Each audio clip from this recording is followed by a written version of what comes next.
ಎಲ್ರೂ ಹೀಗಿದ್ದೀರಾ?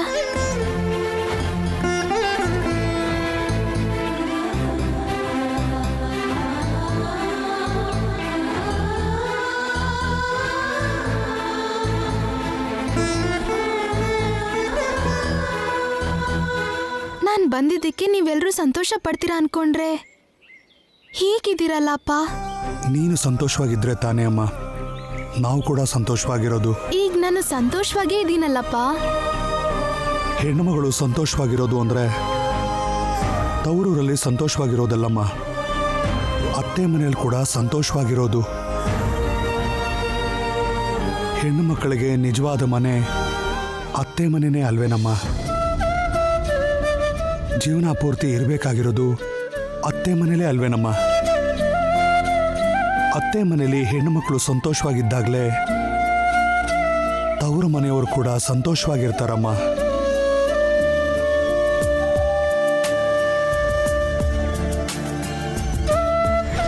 ಶ್ಯಾಮ ನಿನಗೆ ಸರಿಯಾದ ಜೀವನ ಸಂಗಾತಿ. ನನ್ನ ಬಿಟ್ಟು ಎಲ್ಲೂ ಹೋಗ್ಬೇಡ ಕಂದ. ಅವ್ರು ನನ್ನ ಜೊತೆ ಬರಲ್ಲ, ಇಲ್ಲೇ ಇರ್ತಾರೆ. ಆ ಪೂಜೆ ಟೈಮ್ಗೆ ನಾನು ಬರ್ತೀನಿ.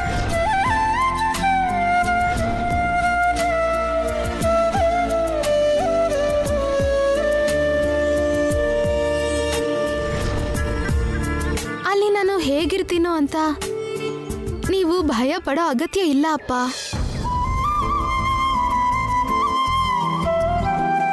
ತಾತನೇ ನನ್ನ ಆ ಮನೆ ಸೊಸೆ ಅಂತ ನಿರ್ಧಾರ ಮಾಡಿರೋದ್ರಿಂದ ಆ ಮನೇಲಿ ಎಲ್ರೂ ನನ್ನ ಚೆನ್ನಾಗಿ ನೋಡ್ಕೋತಾರೆ.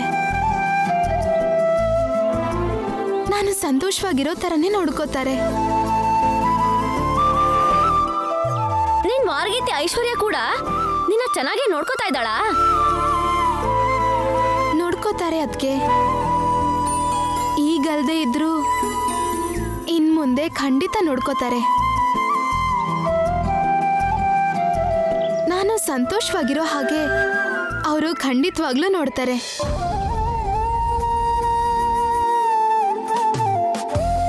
ಕೃಷ್ಣ ಇದಾನಲ್ಲ, ಭಯ ಯಾಕೆ?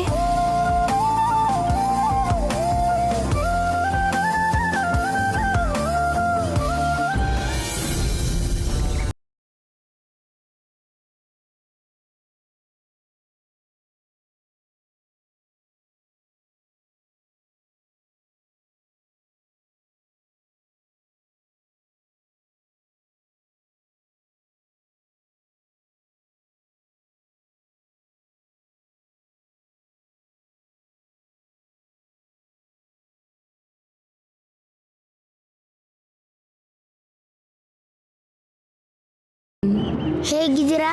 ಚೆನ್ನಾಗಿದ್ದೀನಿ ಕಂದ. ಚೆನ್ನಾಗಿಲ್ಲ. ಏನ್ ಚೆನ್ನಾಗಿಲ್ಲ? ನಮ್ಮ ಅಜ್ಜಿ ಹೀಗ್ ಡಲ್ ಆಗಿ ಮಲ್ಕೊಂಡಿರೋ ನೋಡೋಕೆ ನಂಗೆ ಇಷ್ಟ ಇಲ್ಲ. ನಿಮ್ಮ ಅಜ್ಜಿ ಹೇಗಿದ್ರೆ ಚೆನ್ನಾಗಿರುತ್ತೆ? ಮೊದ್ಲು ತರ ನಗ್ತಾ ಇದ್ರೆ ಚೆನ್ನಾಗಿರುತ್ತೆ. ಮೊದ್ಲು ತರ ನನ್ನ ಜೊತೆ ಆಟ ಆಡಿದ್ರೆ ಚೆನ್ನಾಗಿರುತ್ತೆ. ಹೌದಾ? ಅರೆ ನೀನ್ ನಗ್ಬಿಟ್ಟೆ. ಹಾಗಾದ್ರೆ ನೀನ್ ನನ್ನ ಜೊತೆ ಆಟ ಆಡ್ತೀಯಾ? ಸರಿ ಬಾ, ಆಟ ಆಡೋಣ. ಯಾವ ಆಟ ಆಡೋಣ? ಏನ್ ಆಟ ಆಡೋದು? ಕಳ್ಳ ಪೊಲೀಸ್ ಆಟ ಆಡೋಣವಾ? ಹಾ, ಕಳ್ಳ ಪೊಲೀಸಾ? ಹೌದು, ನಾನ್ ಕಳ್ಳ, ನೀನ್ ಪೊಲೀಸು. ನಾನ್ ಓಡೋಗ್ತೀನಿ, ನೀನ್ ಹಿಡ್ಕೋ. ಹಿಡ್ಕೋ ಇರು ಅಜ್ಜಿ, ಕಂದ. ಹಿಡ್ಕೋ. ನನ್ನ ಹಿಡ್ಕೋ ಅಜ್ಜಿ, ನಿಂತ್ಕೊಂಡ್ ಹಿಡ್ಕೋ. ಹೇಳ್ತಿದ್ದೀನಲ್ಲ. ಅಜ್ಜಿ ಹಿಡ್ಕೋ ಅಜ್ಜಿ. ನಿಂತ್ಕೋ. ಹಿಡ್ಕೋ ಅಜ್ಜಿ, ಬಾ ಬಾ ಬಾ ಹಿಡ್ಕೋ. ಈಗ ಹಿಡಿತೀನಿ ಬಾ ನಿನ್ನ. ಅಜ್ಜಿ ಹಿಡ್ಕೋ. ಏ ನಿಂತ್ಕೋ. ಬಾ ಬಾ ಓಡ್ ಬಾ. ಏ ಬಾ ನಿಂತ್ಕೋ. ಬಾ ಹಿಡ್ಕೋ ಅಜ್ಜಿ ನನ್ನ, ಬಾ. ನಿಂತ್ಕೊ ಅಂತ ಬಾ, ಹೇಳ್ತಿದ್ದೀನಲ್ಲ. ಹಿಡ್ಕೋ.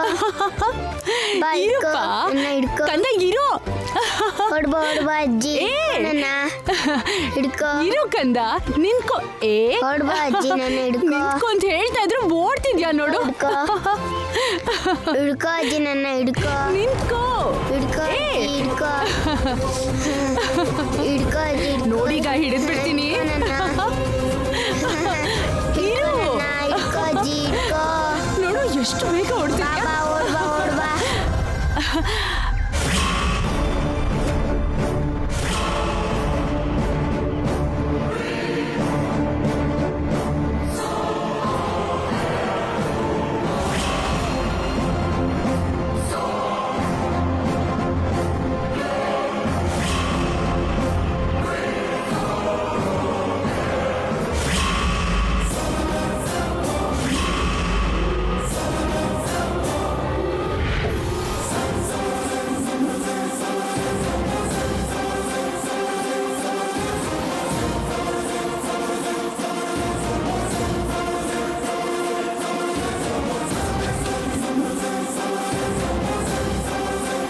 ನೋಡಿದೆಪ್ಪ ಅಖಿಲ್,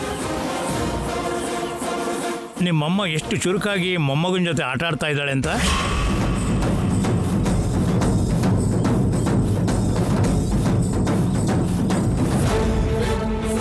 ಅಂದ್ರೆ ಮಗು ಆಟ ಆಡೋಣ ಅಂತ ಹೇಳ್ದ.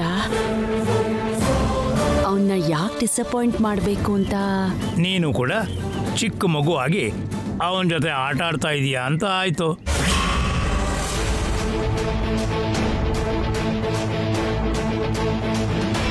ಅಖಿಲ್, ನಿಮ್ಮಮ್ಮಂಗೆ ಹುಷಾರಿಲ್ಲ ಅಂತ ತಾನೆ ನೀನು ನಿಮ್ಮ ಅತ್ತೆ ಮನೆಗೆ ಹೋಗದೆ ಇಲ್ಲೇ ಇರೋ ಥರ ಆಗಿದ್ದು? ಹೌದು ತಾತ.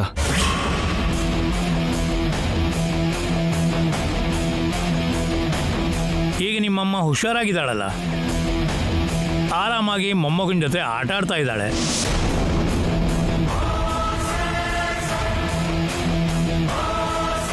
ಈಗ ನೀನು ನಿಮ್ಮಮ್ಮನ ಬಗ್ಗೆ ಯೋಚನೆ ಮಾಡದೆ ಧೈರ್ಯವಾಗಿ ನಿಮ್ಮ ಅತ್ತೆ ಮನೆಗೆ ನೀನು ಹೋಗ್ಬಿಟ್ಟು ಬಾ.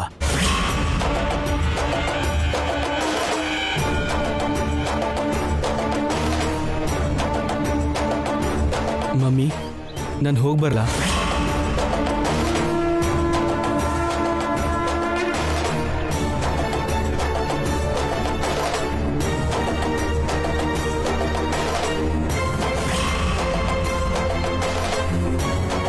ಬೇಡ ಅಂತ ಯಾಕೆ ಹೇಳ್ತಾಳೆ?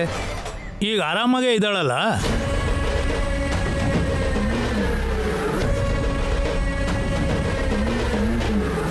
ಹೌದು, ನಾನು ಆರಾಮಾಗೇ ಇದ್ದೀನಿ.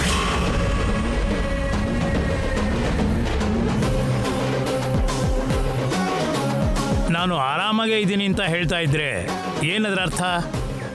ನೀನು ನಿಮ್ಮ ಅತ್ತೆ ಮನೆಗೆ ಹೋಗ್ಬಾ ಅಂತ.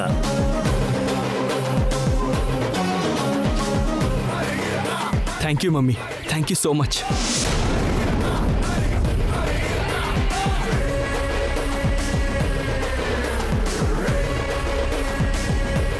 ಇನ್ನೂ ಯಾಕೆ ಇಲ್ಲೇ ನಿಂತಿದ್ಯಾ? ಹೋಗಿ ಲಗೇಜ್ ತಗೊಂಡ್ ಬಾ. ಸರಿ ತಾತ.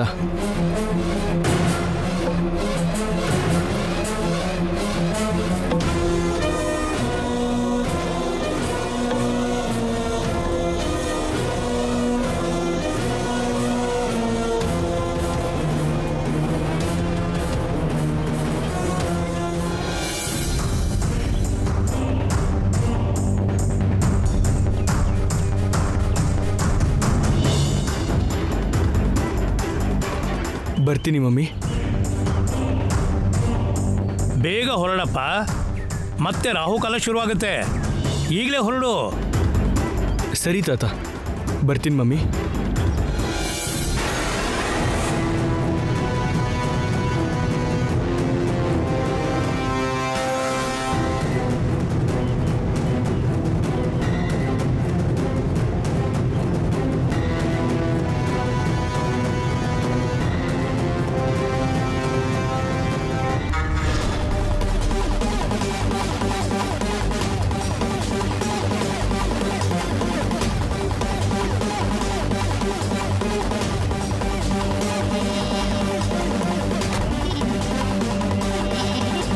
ತಾತ, ಹೋಗಿ ಬರ್ತೀನಿ.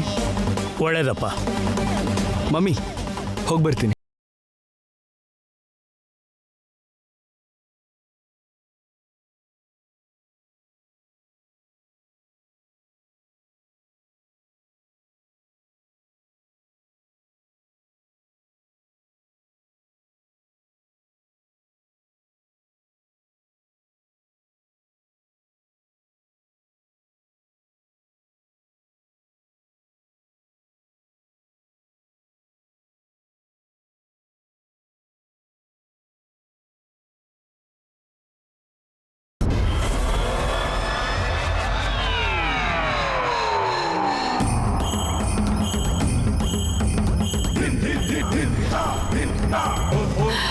ಅತ್ತೆ, ಅತ್ತೆ, ವಸಂತ,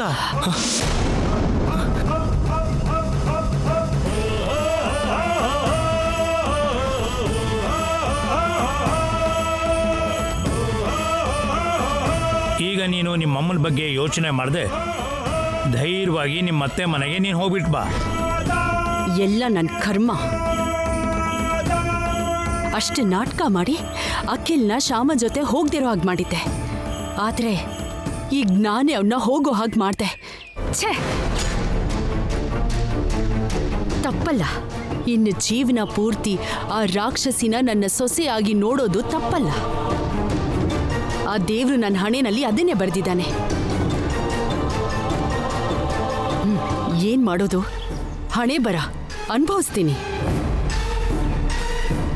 ಅವಳನ್ನ ಮನೇಲಿ ಹೇಗೋ ಸಹಿಸ್ಕೋತೀರಾ ಅತ್ತೆ,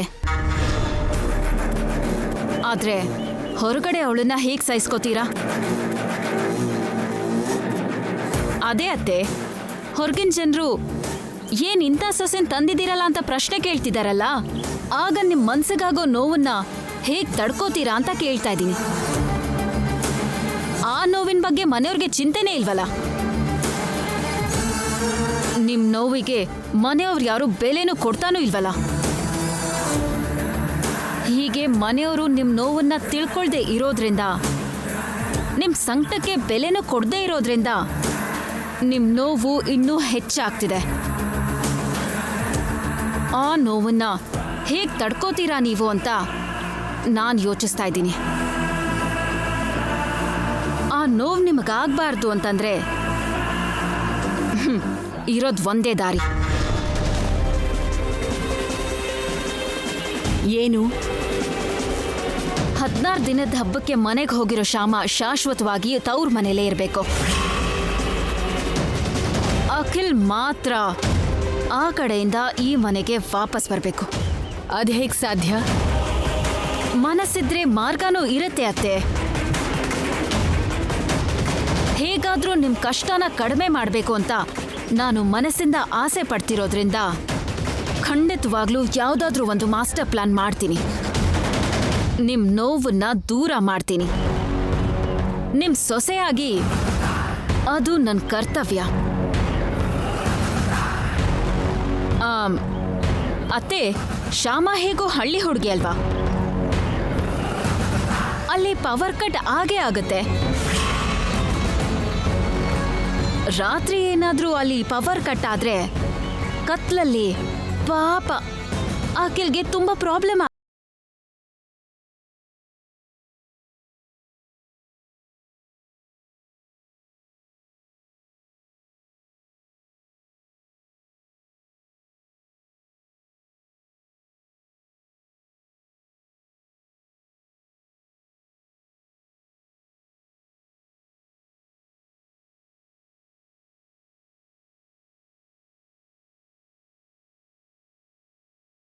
ಹೊರಟು ಅಲ್ಲಿಗೆ ಹೋಗ್ತೀನಿ. ಅಖಿಲ್ಗೆ ಏನು ತೊಂದರೆ ಆಗದಿರೋ ಹಾಗೆ ನೋಡ್ಕೋತೀನಿ.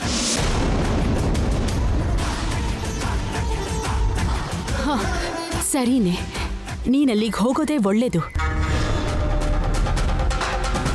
ನೀನೀಗಲೇ ಅಲ್ಲಿಗೆ ಹೊರಡು. ಸರಿ ಅತ್ತೆ, ಹೊರಡ್ತೀನಿ. ಶ್ಯಾಮ ಅಲ್ಲೇ ಇರೋ ಹಾಗೆ ಅಖಿಲ್ ಒಬ್ನೇ ಮನೆಗೆ ಬಂದ್ರೂ ಕೂಡ ತಾತ ಅದ್ರ ಬಗ್ಗೆ ಏನು ಹೇಳ್ದೇ ಇರೋ ಹಾಗೆ ಮಾಸ್ಟರ್ ಪ್ಲಾನ್ ಮಾಡ್ತೀನಿ. ನಿಮ್ ಸಮಸ್ಯೆನ ಬಗೆಹರಿಸ್ತೀನಿ. ಹಾ ಅತ್ತೆ, ನೀವ್ ನಂಗೊಂದು ಮಾತು ಕೊಡ್ಬೇಕು. ಏನ ಐಶ್ವರ್ಯ? ಶ್ಯಾಮನ ಇಲ್ಲಿಗೆ ಬರ್ದೇ ಇರೋ ಹಾಗೆ ನಾನೇ ತಡ್ದೆ ಅಂತ ಅಪ್ಪಿ ತಪ್ಪಿನೂ ಯಾರಿಗೂ ಗೊತ್ತಾಗ್ಬಾರ್ದು.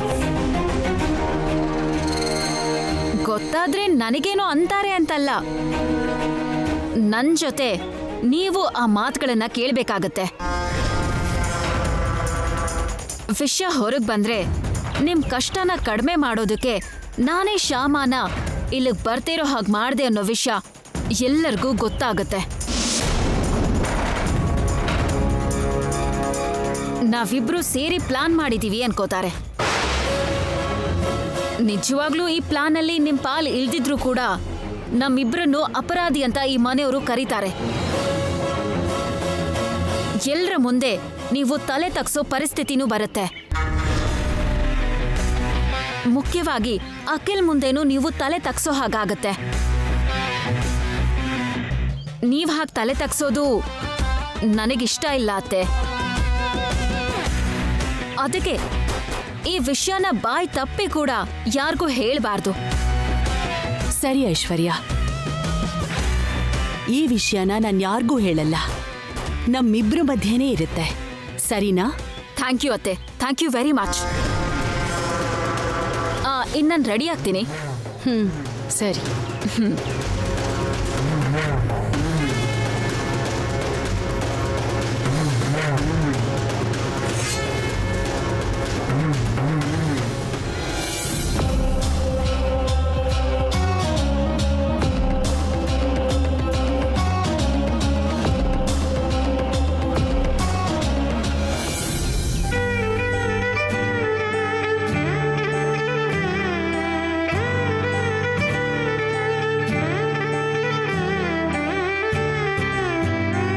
ಗೋವಿಂದ, ಹೇಳಿಯಪ್ಪ. ಇದೆಲ್ಲ ಹಬ್ಬಕ್ಕೆ ಬೇಕಾಗಿರೋ ಸಾಮಾನ್ ಲಿಸ್ಟು.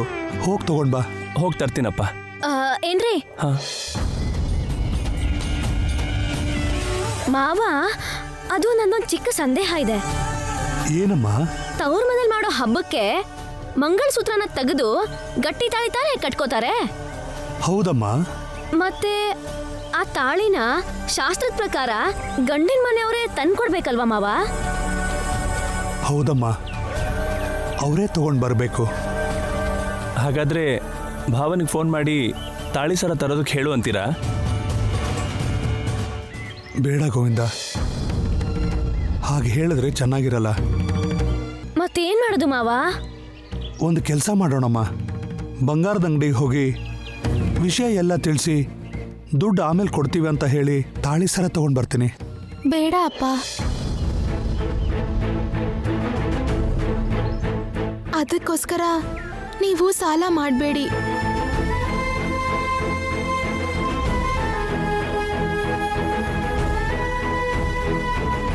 ಶಾಸ್ತ್ರದ ಪ್ರಕಾರ ತಾಳಿ ಸರ ಅವರೇ ತರ್ತಾರೋ ಏನೋ ನೋಡೋಣ. ಅವ್ರೇನಾದ್ರೂ ತರ್ದೇ ಹೋದ್ರೆ?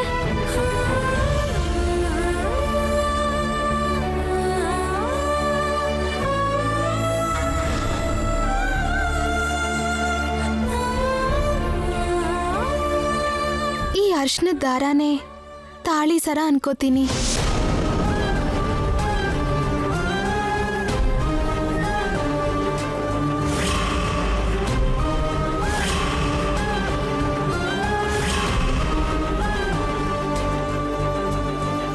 ಈ ಅರ್ಶನದ ದಾರನ ತಾಳಿ ಅನ್ಕೋತ್ಯೋ ಬರೀ ದಾರ ಅನ್ಕೋತ್ಯೋ ನಿನ್ನಿಷ್ಟ. ನನಗೇನಾದ್ರೂ ತೊಂದರೆ ಕೊಟ್ರೆ ಸುಮ್ಮನೆ ಇರಲ್ಲ.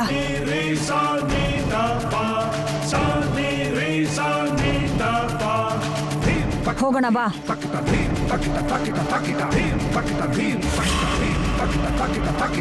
ಎಲ್ಲಿಗೆ? ಏನೆಲ್ಲಿಗೆ? ಹಾಡ್ ಹಾಡೋದಿಕ್ಕೆ.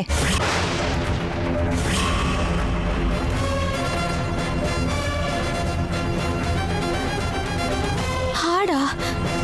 ಈಗ್ಲಾ? ಈಗ ಹಾಡ್ಬೇಕಾ? ಈಗಲ್ಲ, ಹೇಳ್ಬೇಕು ಅಂದ್ರೆ ಮೊನ್ನೆನೆ ಹಾಡ್ಬೇಕಿತ್ತು. ಮೊನ್ನೆ ನೀನು ನಿಮ್ಮತ್ತೆ ಮನೇಲಿದ್ಯಲ್ಲ, ಅಲ್ಲಿಂದ ಬರೋಕ್ಕಾಗ್ಲಿಲ್ವಲ್ಲ, ಅದಕ್ಕೆ ಮೊನ್ನೆ ಪ್ರೋಗ್ರಾಮ್ನ ಇವತ್ತು ಮಾಡ್ಕೊಳ್ಳೋದಕ್ಕೆ ಹೇಳ್ದೆ. ಮೊನ್ನೆ ಪ್ರೋಗ್ರಾಮು ಇವತ್ತು ಮಾಡೋದು ಅಂದ್ರೆ ಹೇಗೆ ಗೌರವ್ನವ್ರೆ? ರಾಜಯ್ಯನ್ ಮಗಳಿಗೆ ನಮ್ಮ ರೂಪಾರಾಣಿ ಹಾಡು ಅಂದ್ರೆ ತುಂಬಾ ಇಷ್ಟ. ಮೊನ್ನೆ ತಾನೇ ಅವಳು ಮದ್ವೆ ಆಯ್ತು. ಮದ್ವೆಲಿ ರೂಪರಾಣಿ ಪ್ರೋಗ್ರಾಮ್ ಮಾಡಿಸ್ಬೇಕು ಅನ್ಕೊಂಡ್ರು. ಶ್ಯಾಮಗಾಗಲ್ಲ ಅನ್ನೋ ಕಾರಣಕ್ಕೆ ನಮ್ಮ ರೂಪರಾಣಿಗೆ ಬೇರೆ ಪ್ರೋಗ್ರಾಮ್ ಇದೆ ಅಂತ ಅವ್ರಿಗೆ ಹೇಳ್ದೆ. ಇವತ್ತು ಆ ಹುಡುಗಿನ ಅತ್ತೆ ಮನೆ ಕಳಿಸ್ತಾ ಇದ್ದಾರೆ. ಆ ಶಾಸ್ತ್ರಕ್ಕೆ ರೂಪರಾಣಿ ಪ್ರೋಗ್ರಾಮ್ ಮಾಡಬೇಕು ಅಂತ ಕೇಳಿದ್ರು. ಹೇಗೂ ಇವತ್ತು ಶ್ಯಾಮ ಬರ್ತಾಳೆ ಅಂತ ಗೊತ್ತಿತ್ತಲ್ಲ, ಅದಕ್ಕೆ ಸರಿ ಅಂತ ಹೇಳ್ದೆ.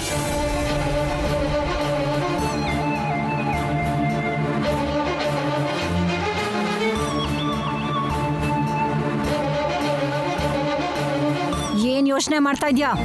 ನಡಿ ಹೋಗೋಣ. ಅವಳು ಬಂದು ಸ್ವಲ್ಪ ಹೊತ್ತು ಕೂಡ ಆಗಿಲ್ಲ, ಅಷ್ಟರಲ್ಲೇ ಹಾಡೋಕೆ ಬರಬೇಕು ಅಂತ ಹೇಳ್ತಿದ್ರಲ್ಲ ಗೌರವ್ನವ್ರೆ. ಕರಿಬಾರ್ದಾ? ಹಾಡು ಹಾಡೋಕೆ ನಿಮ್ಮ ಮಗಳನ್ನ ಕರಿಬಾರ್ದಾ? ಸರಿ, ಕರಿಯಲ್ಲ ಬಿಡಿ. ಕೊಟ್ಬಿಡಿ. ನನಗೆ ಕೊಡ್ಬೇಕಾಗಿರೋ 10 ಲಕ್ಷ ಕೊಟ್ಬಿಡಿ.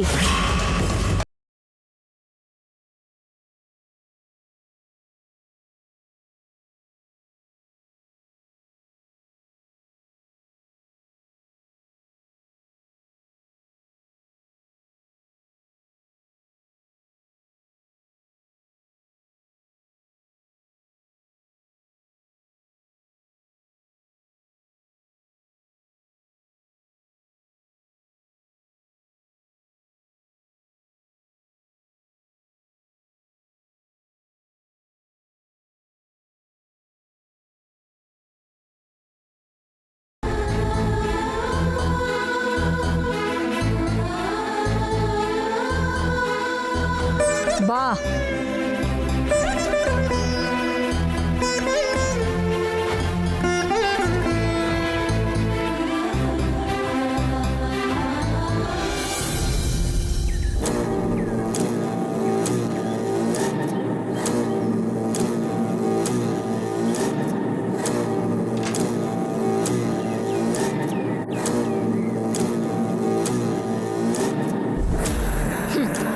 ಶ್ಯಾಮ, ಈ ನೋಟಿನ ಕಟ್ಟಿಂದ ನಾನ್ ಕೊಡೋ ಟ್ವಿಸ್ಟಿಗೆ ನಿನ್ ಕತೆ ಮುಗಿಯುತ್ತೆ. ನೀನು ಲೈಫ್ ಲಾಂಗ್ ನಿನ್ ತವ್ರ ಮನೇಲೇ ಇರ್ತೀಯ. ನಾನು ಅಖಿಲ್ನ ಕರ್ಕೊಂಡು ಹ್ಯಾಪಿಯಾಗಿ ಈ ಮನೆಗೆ ಬರ್ತೀನಿ.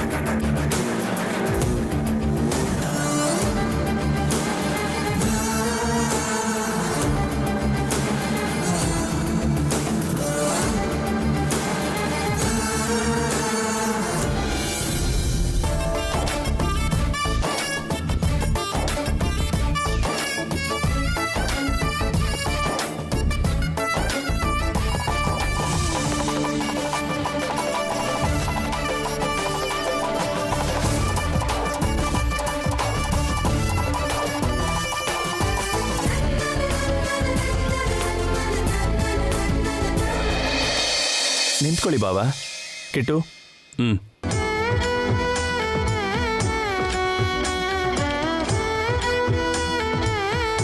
ಬಾವಾ, ಕಾಲ್ ತೊಳಿಬೇಕು, ಸ್ವಲ್ಪ ಶೂ ತೆಗೀರಿ.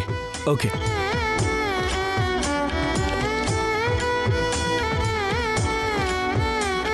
ಯಾ, ಅಯ್ಯೋ ಇರಿ ಬಾವಾ. ಅಪ್ಪ. ಹಾ. ಅಯ್ಯಯ್ಯಯ್ಯೋ, ನೀವ್ಯಾಕೆ ತುಳಿತಿದ್ದೀರಾ?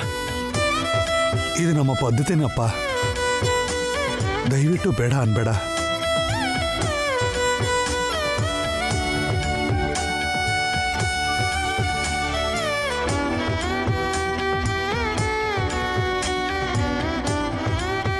ಓಕೆ ಗೋವಿಂದ. ಹಾ.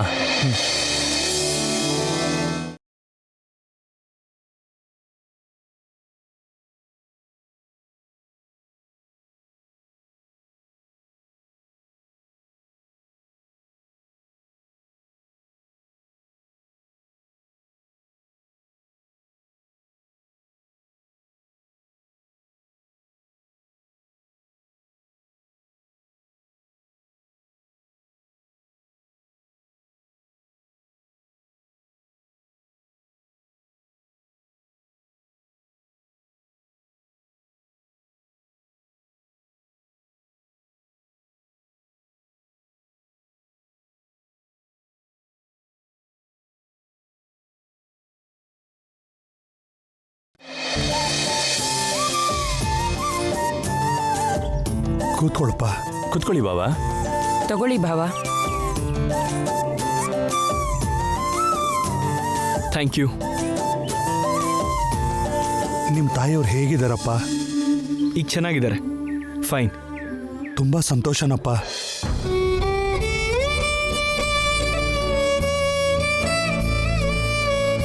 ತವ್ರ ಮನೆ ಹಬ್ಬಕ್ಕೆ ನೀವು ಖಂಡಿತ ಬರ್ತೀರಾ ಅಂತ ನಮ್ಮ ಶ್ಯಾಮ ಹೇಳ್ದ ಕೂಡ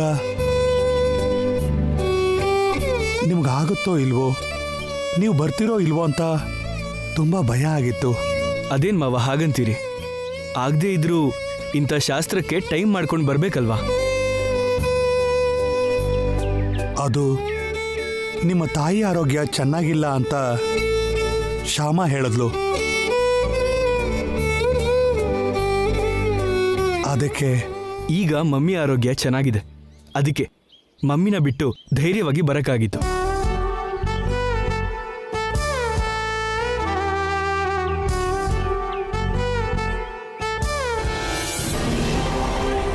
ಏನು 16ನೇ ದಿನದ ಶಾಸ್ತ್ರಕ್ಕೆ ನೀನು ಬರ್ತಿದ್ಯಾ? ಹೌದು ಗೌರಮ್ಮ, ಬರ್ತಾ ಇದ್ದೀನಿ. ಆಲ್ರೆಡಿ ಹೊರಟಾಗಿದೆ. ನಾನು ಬರ್ತಿರೋದು ಅವ್ರ ಮನೇಲಿ ನಡೀತಾ ಇರೋ ಹಬ್ಬನ ಸಂಭ್ರಮದಿಂದ ನೋಡೋಕ್ ಮಾತ್ರ ಅಲ್ಲ, ಶ್ಯಾಮನ ಎಲ್ರ ಮುಂದೆ ಕಳ್ಳಿ ಮಾಡಿ ಅಖಿಲ್ಗೆ ಅದರಿಂದ ಅಸಹ್ಯ ಆಗೋ ಹಾಗಾಗಿ ಶ್ಯಾಮನ್ನ ತವರಲ್ಲೇ ಬಿಟ್ಟು ಅಖಿಲ್ನ ಮಾತ್ರ ಅಲ್ಲಿಂದ ಕರ್ಕೊಂಡು ಬರೋದಕ್ಕೆ ಬರ್ತಾ ಇದ್ದೀನಿ. ಹೌದಾ? ಹೌದು. ಅದಕ್ಕೆ ನಿಮ್ ಸಹಾಯ ಬೇಕು. ಹೇಳು ಐಶ್ವರ್ಯ, ಶ್ಯಾಮ ಶಾಶ್ವತವಾಗಿ ತವ್ರ ಮನೇಲೇ ಇರ್ತಾಳೆ ಅಂದ್ರೆ ನಾನು ಏನ್ ಬೇಕಾದ್ರೂ ಮಾಡ್ತೀನಿ, ಹೇಳು.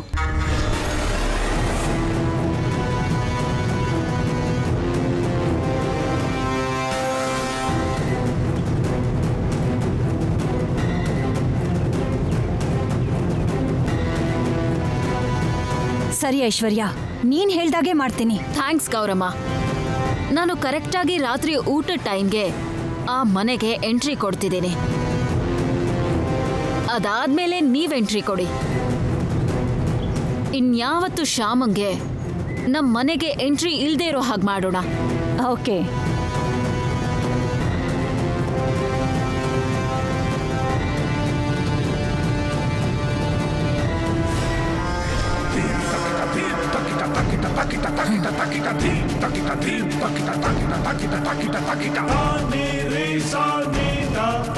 ನನ್ನ ಮಗಳು ರೂಪಾರಾಣಿ ಬಗ್ಗೆ ನಾನೇನು ಯೋಚನೆ ಮಾಡೋದು ಬೇಕಾಗಿಲ್ಲ. ಶ್ಯಾಮ ಶಾಶ್ವತವಾಗಿ ಇನ್ಮೇಲೆ ತವ್ರ ಮನೇಲೇ ಇರ್ತಾಳೆ.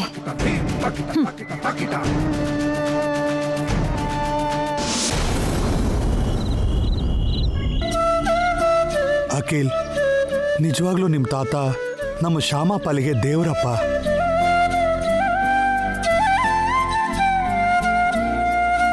ಅವರು ನಮ್ಮ ಶ್ಯಾಮನ ನಿಮ್ಮ ಮನೆ ಸೊಸೆ ಅಂತ ಒಪ್ಕೊಂಡಿದ್ದಕ್ಕೆ ಸರಿ ಹೋಯ್ತು. ಇಲ್ದಿದ್ರೆ ನಮ್ಮ ಶ್ಯಾಮ ಜೀವನ ಏನಾಗ್ತಿತ್ತೋ ಏನೋ. ಕೃಷ್ಣನ ಅಷ್ಟು ಪೂಜೆ ಮಾಡೋ ಶ್ಯಾಮಂಗೆ ಏನಾಗಲ್ಲ ಮಾವ.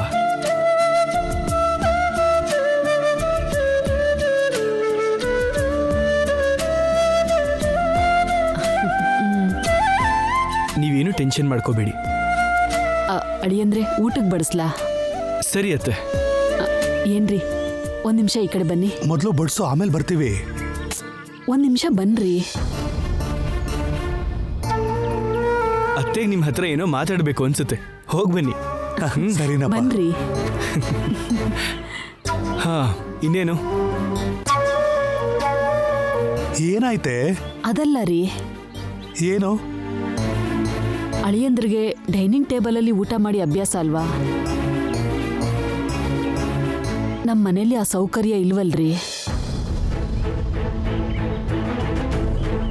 ಹಾ, ಎದುರು ಮನೆ ರಾಜಣ್ಣವ್ರ ಮನೆಗೆ ಹೋಗಿ ಸ್ಟೂಲ್ ಕೇಳಿ ತಗೊಂಡ್ ಬನ್ನಿ. ಅಳಿಯಂದ್ರನ್ನ ಕುರ್ಚಿ ಮೇಲೆ ಕೂರಿಸಿ ಸ್ಟೂಲ್ ಮೇಲೆ ತಟ್ಟೆ ಇಡೋಣ. ಅವ್ರಿಗೆ ತಿನ್ನೋಕೆ ಸ್ವಲ್ಪ ಆರಾಮಾಗಿರುತ್ತೆ. ಹಾಗೆ ಮಾಡೋಣ ಹರಿಪ್ರಿಯ.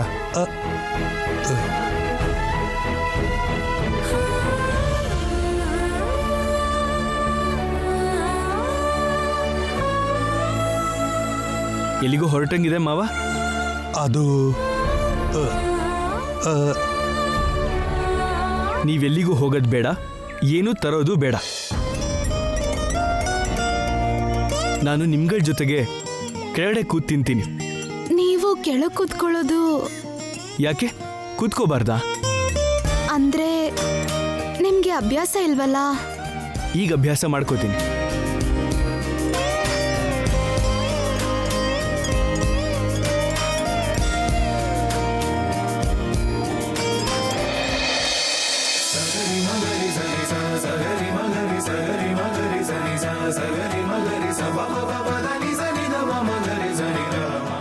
ಸಾಕು.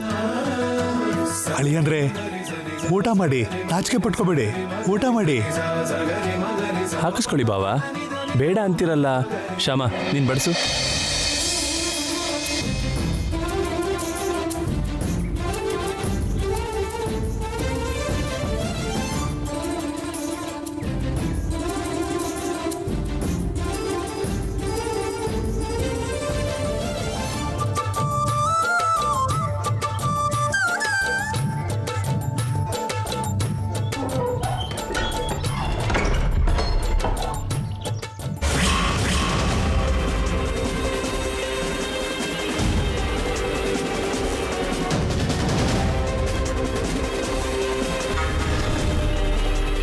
ಹದಿನಾರನೇ ದಿನದ ಹಬ್ಬಕ್ಕೆ ಅದ್ಗೇನು ಬಂದರು ನೋಡಿ.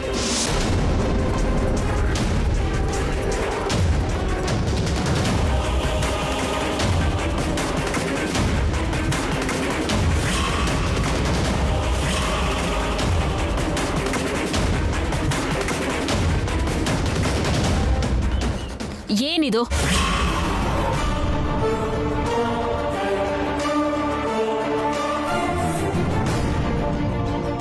ಏನ್ ಮಾಡ್ತಿದ್ದೀರಾ ನೀವೆಲ್ಲ? ಬುದ್ಧಿ ನೆಟ್ಟಿಗಿರೋರು ಯಾರಾದ್ರೂ ಹೀಗ್ ಮಾಡ್ತಾರಾ?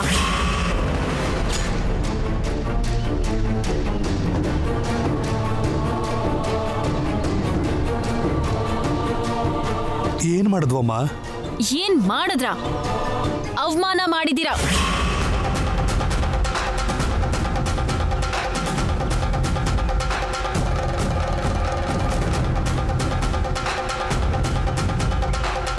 ನಮ್ ಅಖಿಲ್ಗೆ ನೀವು ದೊಡ್ಡ ಅವಮಾನ ಮಾಡಿದೀರಾ. ಅವಮಾನನ?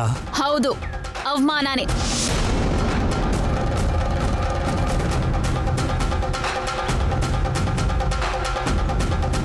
ನನಗೇನು ಅವಮಾನ ಮಾಡಿದ್ರು ಅದಕ್ಕೆ? ಇದಕ್ಕಿಂತ ಇನ್ನೇನು ಅವಮಾನ ಆಗ್ಬೇಕು? ಚಿನ್ನದ ಸ್ಪೂನಲ್ಲಿ ತಿನ್ನೋ ನಿನ್ನನ್ನ ಹೀಗ್ ಕೆಳಗಡೆ ಕೂರಿಸಿ ಊಟ ಹಾಕ್ತಿರೋದು ಅವಮಾನ ಅಲ್ವಾ?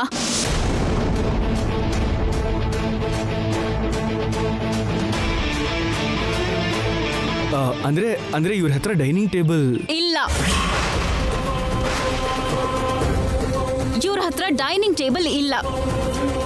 ಹೊಸ ಅಳಿಯ ಬರ್ತಿದ್ದಾನೆ ಅಂತ ಇವ್ರಿಗೆ ಡೈನಿಂಗ್ ಟೇಬಲ್ ತಗೊಳ್ಳೋ ಶಕ್ತಿನೂ ಇಲ್ಲ.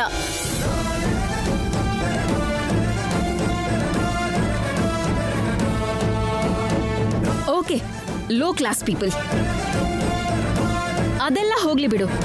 ಆದ್ರೆ ನಿನ್ನಂತ ಹೈ ಕ್ಲಾಸ್ ಅಳಿಯ ಬಂದಾಗ್ಲಾದ್ರೂ ಇರೋದ್ರಲ್ಲೇ ನಿನಗೆ ಸ್ವಲ್ಪ ಆದ್ರೂ ಕಂಫರ್ಟ್ ಕೊಡ್ಬೋದಲ್ವಾ?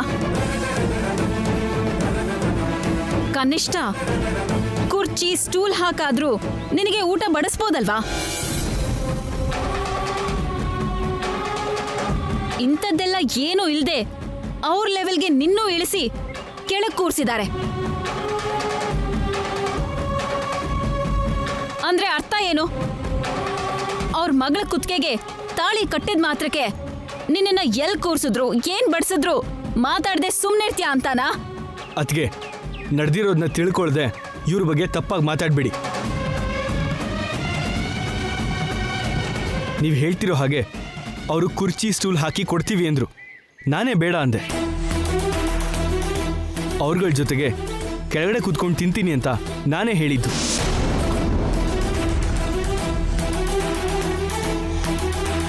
ಸೊ ಅವ್ರ ಕಡೆಯಿಂದ ತಪ್ಪೇನೂ ನಡೆದಿಲ್ಲ, ನನಗೇನು ಅವಮಾನನೂ ಆಗಿಲ್ಲ. Okay okay.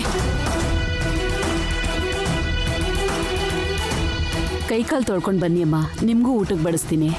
ಏನ್ ಬಡಿಸ್ತೀರಾ? ನಿಮ್ ಅಳಿಯಂಗಂತ ಮಾಡಿರೋ ಉಪ್ಪಿನಕಾಯಿ ಊಟನ ನನಗೂ ಬಡಿಸ್ತೀರಾ? ನಾನ್ ವೆಜ್ ಇಲ್ದೆ ನಾನು ಊಟನೇ ಮಾಡಲ್ಲ.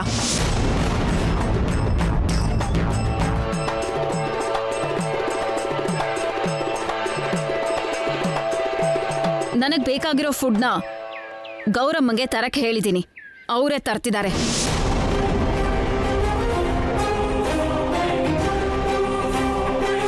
ಐಶ್ವರ್ಯ, ಎಷ್ಟೊತ್ತಾಯ್ತಮ್ಮ ಬಂದು? ಸ್ವಲ್ಪ ಹೊತ್ತು ಮುಂಚೆ ಬಂದೆ. ಹೌದಾ? ನನ್ನ ಫುಡ್ ತಂದಿದ್ದೀನಿ. ಕೋಲ್ಡ್ ವಾಟರ್ ಬಾಟಲ್ ಕೂಡ ತಂದಿದ್ದೀನಿ. ಒಳ್ಳೆ ಕೆಲಸನೇ ಮಾಡಿದ್ರಿ. ಇವ್ರ ಮನೇಲಿ ಹೇಗೂ ಫ್ರಿಜ್ಜೇ ಇಲ್ವಲ್ಲ, ಇನ್ ಕೋಲ್ಡ್ ವಾಟರ್ ಎಲ್ಲಿರುತ್ತೆ?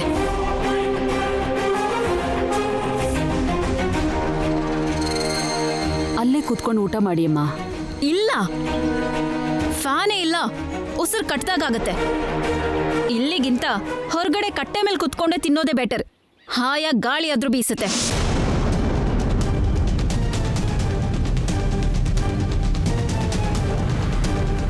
ಹೊರಗಡೆನೆ ತಿನ್ನುವಂತೆ ಬಾ ಐಶ್ವರ್ಯ. ನನ್ನ ಬ್ಯಾಗನ್ನ ಎಲ್ಲಿಡ್ಬೇಕು? ಆ ರೂಮಲ್ಲೇ ಇಡು ಹೋಗು. ಅದನ್ನ ನೀವು ಹೇಳಿದ್ರೆ ಹೇಗೆ? ಈ ಮನೆಯವ್ರು ಹೇಳಬೇಕಲ್ಲ. ಇವರೇ ಹೇಳಿ ಆ ರೂಮಲ್ಲಿ ಇಡ್ಬೋದೋ ಇಲ್ವೋ ಅಂತ.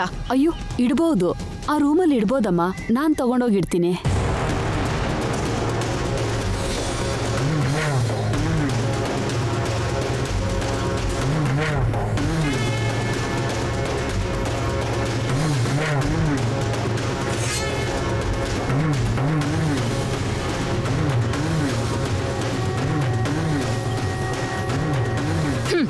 ನೀವು ಕೂತ್ಕೊಂಡು ಹೊಟ್ಟೆ ತುಂಬ ಊಟ ಮಾಡಿ.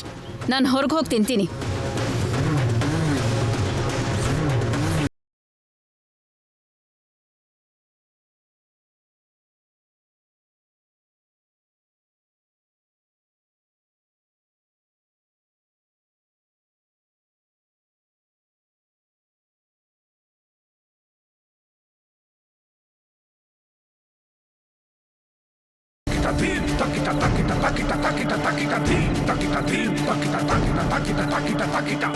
ಎಲ್ಲಾನು ನಾವ್ ಅನ್ಕೊಂಡ್ ಹಾಗೆ ನಿನ್ನ ಬ್ಯಾಗನ್ನ ಬೆಡ್ರೂಮ್ಗೆ ಸೇರ್ಸಾಯ್ತು.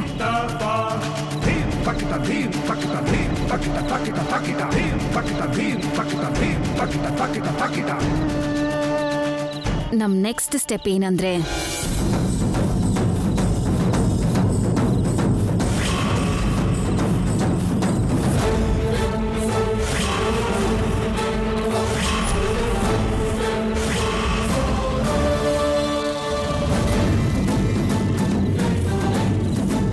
ಓಕೆ ಐಶ್ವರ್ಯ, ಅದನ್ನೆಲ್ಲ ನಾನ್ ನೋಡ್ಕೋತೀನಿ.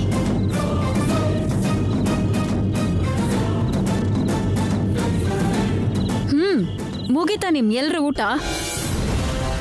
ಆಯ್ತಮ್ಮ, ಅಖಿಲ್ ಎಲ್ಲಿ? ಬರ್ತಾರಮ್ಮ. ಒಳಗಡೆ ತಾಂಬೂಲ ಹಾಕೋತಿದ್ದಾರೆ.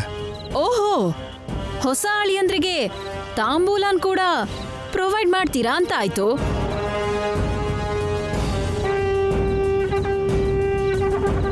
ಒಳಗಡೆ ಸೆಕೆ ಅಂದ್ರಲ್ಲಮ್ಮ, ಇಲ್ಲಿ ಆರಾಮಾಗಿದ್ಯಾ?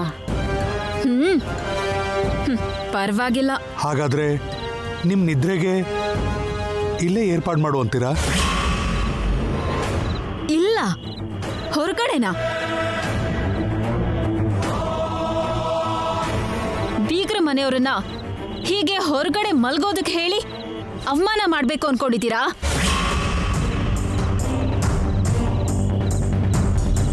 ಅಯ್ಯಯ್ಯೋ, ನನ್ನ ಉದ್ದೇಶ ಅದಲ್ಲಮ್ಮ. ಒಳಗಡೆಗಿಂತ ಇಲ್ಲೇ ಚೆನ್ನಾಗಿದೆ ಅಂದ್ರಲ್ಲ, ಅದಕ್ಕೆ. ಇಲ್ಲಿಗಿಂತ ರೋಡಲ್ಲಿ ಇನ್ನೂ ಚೆನ್ನಾಗಿರತ್ತೆ ಅಂತ ಹೇಳ್ತೀನಿ. ಹಾಗಂತ ಅಲ್ಲಿ ಹಾಸಿಗೆ ಹಾಕಿ ಅಲ್ಲೇ ಮಲ್ಕೋ ಅಂತ ಹೇಳ್ತೀರಾ?